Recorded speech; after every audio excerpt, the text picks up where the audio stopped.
بشيخنا الكميل هو أبو فتح العارفين محمد عثمان إسحاقي وله غفران الله.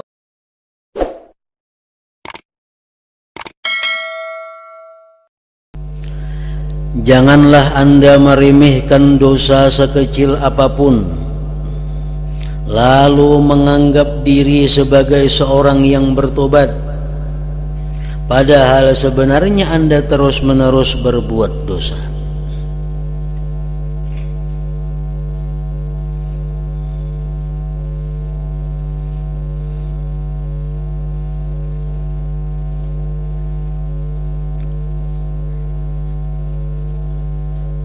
Imam Ghazali dalam Ihya Ulumuddin mengatakan bahwa ada 5 hal yang menyebabkan dosa kecil menjadi besar. Salah satunya meremehkan.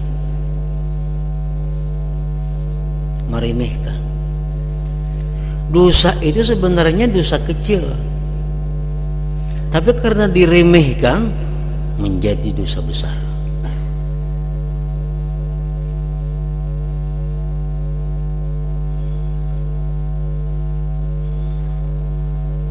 Berbuat dosa kecil tapi anggapan bah ada apa-apaan itu dosa kecil aja, nah jadi dosa besar, ampih jadi dosa kecil. Janganlah Anda meremehkan dosa sekecil apapun,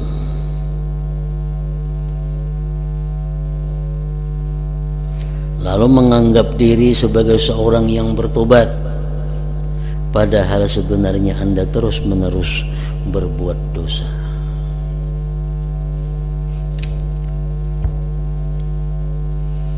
Jadi jangan menganggap remeh dosa kecil, dan jangan menganggap remeh perbuatan taat walaupun itu kelihatannya kecil juga. Kenapa? Karena sekecil apapun dosa itu di akhirat kayaknya kita akan berusaha menjauhkannya daripada diri kita, tapi kada kawa. Sekecil apapun taat, kita pasti ingin meraihnya di akhirat kayaknya. Kenapa? Karena di situ ditimbang.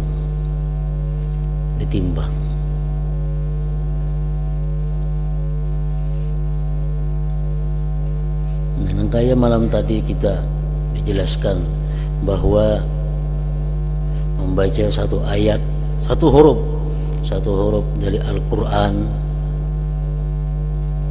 di waktu berdiri sembahyang itu akan diberi pahala 100 lipat ganda. Kalau itu 100, jadi ibaratnya poin atau koin itu koinnya 100 biji.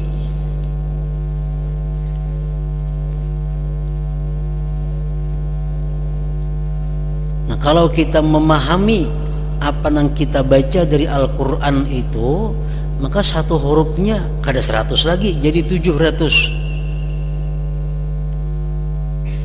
Asalkan kita membaca Al-Quran dalam sembahyang berdiri.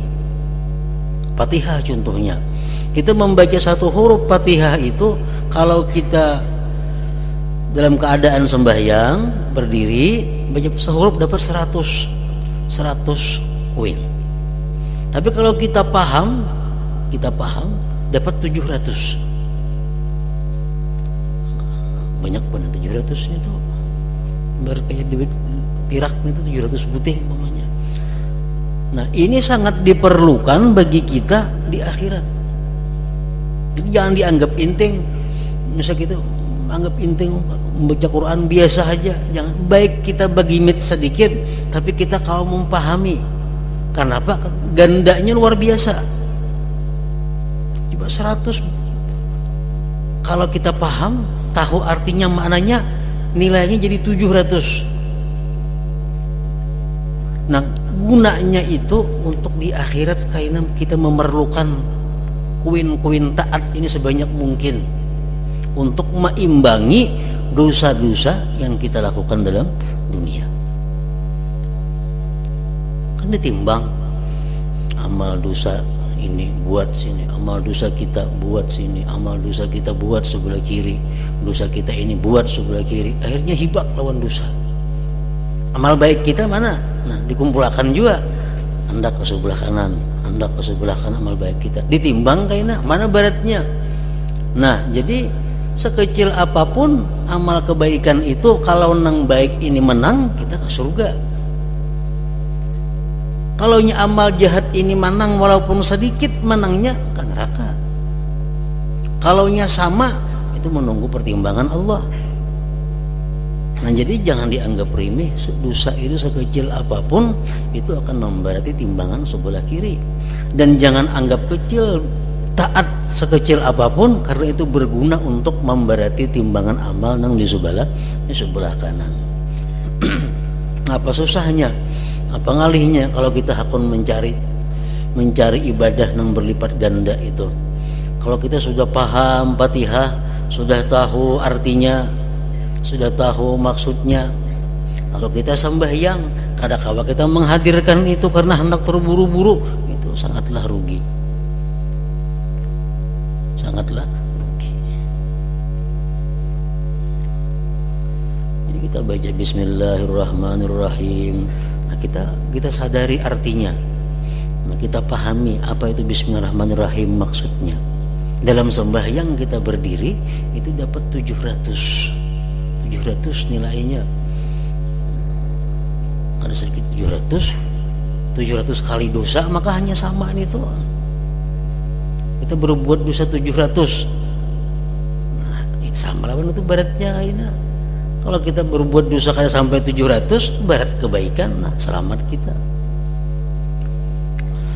Nah, jadi janganlah Anda meremehkan dosa sekecil apapun, lalu menganggap diri sebagai seseorang yang bertobat, padahal sebenarnya Anda terus-menerus berbuat dosa.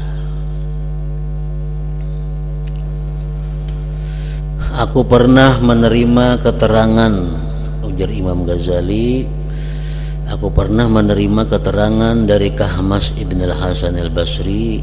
Beliau bin Hasan al-Basri, beliau berkata, aku telah berbuat dosa sekali, lalu karena dosa itu aku menangis selama 40 tahun.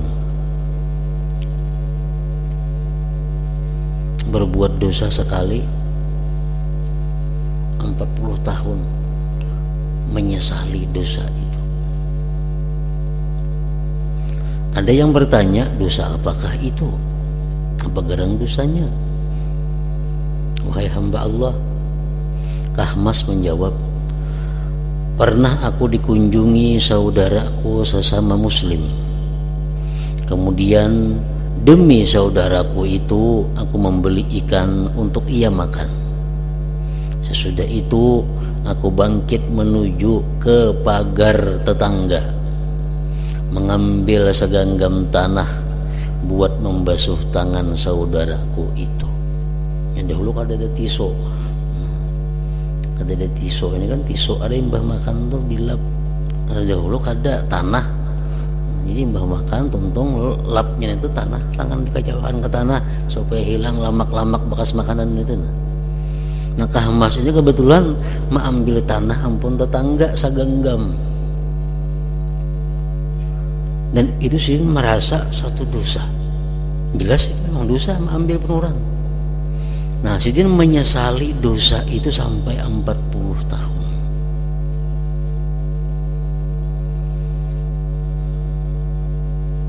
Nah, karena itu telitilah diri Anda dan segeralah bertobat. Sebab ajal, batas hidup atau umur itu tertutup dan dirahasiakan.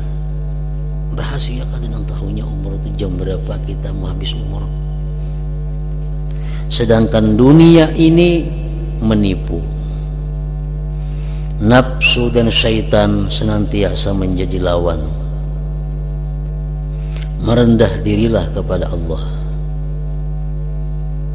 Ingatlah keadaanmu yang kita Adam alaihissalam, yang diciptakan oleh Allah dengan tangan kekuasaannya, dan Allah meniupkan roh dalam jasad beliau, Lalu Allah membawa beliau ke surga, dipikul oleh para malaikat di atas leher-leher mereka. Beliau Nabi Adam tidak berdosa kecuali hanya sekali. Tetapi beliau terpaksa mengalami pengusiran dari surga dan diperintahkan bertempat di bumi. Sampai diriwayatkan bahwa Allah berfirman kepada beliau, "Hai Adam, tetangga yang bagaimanakah aku ini bagimu?" Orang yang hidup di surga itu disebut jiranullah, jiran Allah. Orang yang bertempat di surga disebut tetangga Allah. Lalu ya Tuhan, wahai Adam, tetangga yang bagaimanakah aku ini bagimu? Adam menjawab, sebaik tetangga wahai Tuhan, sebaik-baik tetangga wahai Tuhan adalah Engkau. Allah berfirman, "Hai Adam, keluarlah engkau dari menjadi tetanggaku.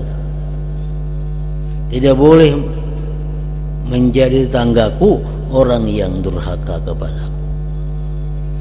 Hingga diriwayatkan Adam menangisi dosanya selama 200 tahun sebelum Allah menerima tobatnya dan mengampuni dosanya yang hanya sekali itu. 200 tahun Adam bertobat, hanya Allah memberitahu bahwa dosa itu sudah diampuni. Pemberitahuannya hanya, walaupun tobatnya sudah diterima Allah, dan pemberitahuan bahwa dosa itu diampuni 200 tahun kemudian. Nah sesudah itu hanya Nabi Adam tenang. Nah kalau orang-orang dahulu diberitahu dalam Al-Quran, contoh sahabat-sahabat Nabi yang berbuat dosa kemudian mereka bertobat, ada turun wahyu kepada Nabi bahwa Allah sudah mengampuni sahabat engkau ini. Lalu nyaman. Nah zaman sekarang ada lagi yang memberitahu itu. Kita berbuat dosa, kita tobat, diterima kan ada tobat kita? Siapa yang memberitahu? Maka selama kita belum tahu bahwa tobat itu diterima atau ditolak, kita masih dalam keadaan bahaya. Artinya bila kita mati, kita bakal disiksa. Nah oleh karena demikian, para ulama tadi mengulahkan tanda-tanda. Tanda-tandanya orang yang diterima tobat, tandanya ini tadi. Orang yang kada diterima tobatnya, tandanya ini. Nah, itu hanya tanda-tanda. Artinya indikasi-indikasi nama arah diterima tobat. Pasti kada tahu lagi, karena kada ada kepastian. Lain zaman dahulu ada dikabarkan oleh Nabi tobat itu sudah diterima.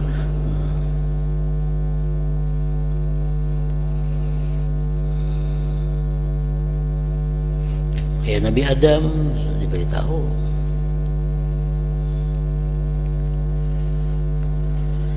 Ini adalah tindakan Allah terhadap Nabi pilihannya berkenaan dengan dosa sekali. Lalu bagaimana tindakan Allah terhadap tingkah laku orang lain dalam dosa-dosa yang tak terhitung banyaknya?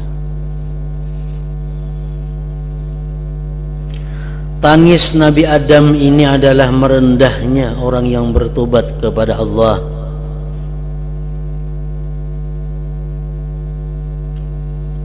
Lantas bagaimana tindakan Allah terhadap orang yang terus-menerus menyeliwing?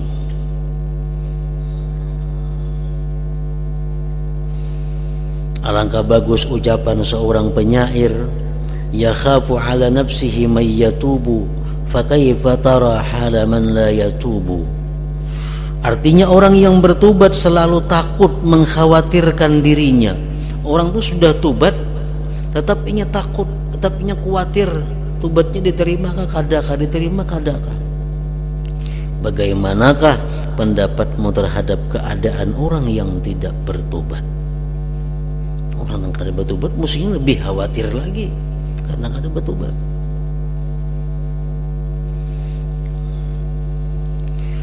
Jika Anda bertobat lalu merusak tobat Anda dan kembali kepada dosa lagi, maka segeralah kembali kepada tobat.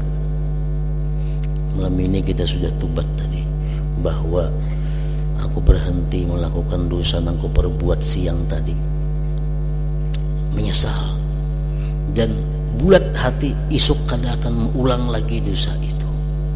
Ternyata isuk tak ulang pulang, berarti merusak tobat ngarannya. Nah, kalau kita merusak tobat, segeralah kembali kepada tobat. Bertobat pulanglah kasih. Sambil berkata kepada diri sendiri, boleh jadi aku mati sebelum kembali melakukan dosa sekali ini. Jam segera tobat, karena barangkali ini mbah tobat ini bisa mati. Jadi jangan sampai ada anggapan di hati kita, aku ini sia-sia biar tobat karena isuk kayaknya tagawi dosa. Jangan sampai itu. Kenapa? Karena kita kada ada jaminan isuk bakal hidup.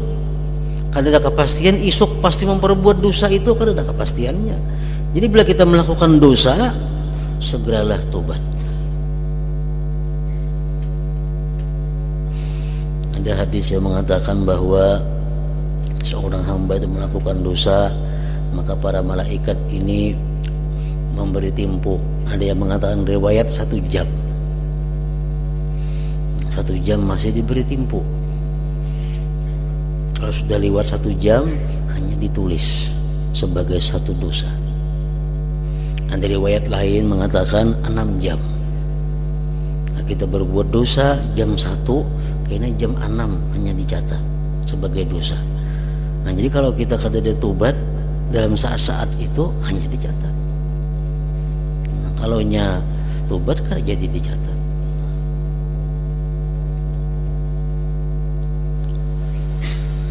Begitu pula nanti kembali berdosa untuk yang ketiga dan keempat kali, bertobat pulang. Sebagaimana Anda membuat dosa dan kembali berdosa sebagai pekerjaan tertentu, maka jadikanlah juga tobat dan kembali bertobat sebagai pekerjaan tertentu. Kalau tiap hari kita berbuat dosa, maka bertobat pun hendaknya setiap hari. Jangan sampai dalam masalah tobat ini Anda lebih lemah daripada ketika melakukan dosa. Jangan Anda berputus asa, dan jangan memberi kesempatan syaitan menghalangi Anda dari bertobat. Anda merusak tobat demi membiasakan bertobat, itu merupakan pertanda baik. Artinya kalau kita nih bertobat sudah malam ini, bujur-bujur tobat sudah malam ini, esok kita kada mampu menghindari dosa, berbuat pulang dosa. Kayaknya malam ini tobat pulang, esok kada mampu pulang, tak buat pulang dosa. Tobat pulang kayaknya, kayak itu aja gawian. Ini pertanda baik. Tidakkah Anda pernah mendengar sabda Nabi sallallahu alaihi wasallam, khiyarukum kullu mutafattinin tawwab. Khiyarukum kullu mutafattinin tawwab. Artinya yang paling baik di antara kalian adalah orang yang selalu terkena fitnah. Maksudnya selalu berbuat dosa, lagi pula senantiasa bertobat. Maksudnya sering dicoba berbuat dosa, lalu banyak bertobat kepada Allah dan kembali kepadanya dengan menyesal dan memohon ampunan. Dan kita manusia ini la haula wala quwata illa billah. Manusia tidak ada daya upaya. Bagaimanapun kita menghindar dari satu dosa, kalau Allah sudah menetapkan kita berbuat dosa, dosa akan kita perbuat. Itu kita yakini, kita imani demikian. Nah, malam ini kita sudah bulat bahwa esok kada akan berbuat dosa. Sudah tobat. Tapi esok hari siapa yang kau menjamin? Kalau takdirnya memang kita berbuat dosa, kita berbuat dosa pulang. Nah, malamnya tobat lagi pulang. Esok kayak itu pulang, malamnya tobat pulang. Nah, itu Allah sangat suka kepada manusia yang seperti itu. Ini jangan disalah artikan, direncana. Allah katuju orang berbuat dosa kena malam tobat, Jadi karena aku siang maksiat, malam tobat, jangan direncanakan. Nah, macam itu. Ini orang yang sudah berusaha menghindarkan dosa, tapi jangan ada kawat hindar. Nah ini maksudnya. Jangan dia katakan bahwa kalau siang kita berbuat dosa, silahkan aja, kita malam kita tobat, esok kan membuat dosa pulang, malam Allah katujuan macam itu. Nah itu salah pahamnya, hati-hati. Bila salah paham itu kita menyuruh orang berbuat dosa di siang hari, malamnya kita tobat, esok berbuat dosa pulang. Yang dimaksudkan sini mutafattinin, orang yang terfitnah. Artinya ini kada kau menghindar lagi, pada kada ada perencanaan untuk berbuat dosa di siang hari. Sedikit pun kada ada rencana berbuat dosa, tapi tak berbuat dosa. Nah itu maksudnya. Ingatlah firman Allah Ta'ala, wa may ya'mal su'an aw yadhlim nafsah thumma yastaghfirillah yajidillaha ghafurar rahima. Artinya barang siapa berbuat jelek atau menganiaya diri sendiri kemudian memohon ampun kepada Allah, maka ia bakal menemukan Allah sebagai zat yang agung ampunannya, lagi maha pengasih kepada hambanya. Jadi wa may ya'mal su'an, barang siapa berbuat kejahatan atau menganiaya diri sendiri, menzalim diri sendiri. Orang yang berbuat dosa itu orang yang menzalim dirinya sendiri, orang yang bakal menganiaya dirinya sendiri. Tsumma yastaghfirillah, kemudian dia minta ampun kepada Allah, yajidillaha ghafurar rahima, maka ia bakal menemukan Allah sebagai zat yang agung ampunannya, lagi maha pengasih kepada hambanya. Wabillahi taufiq.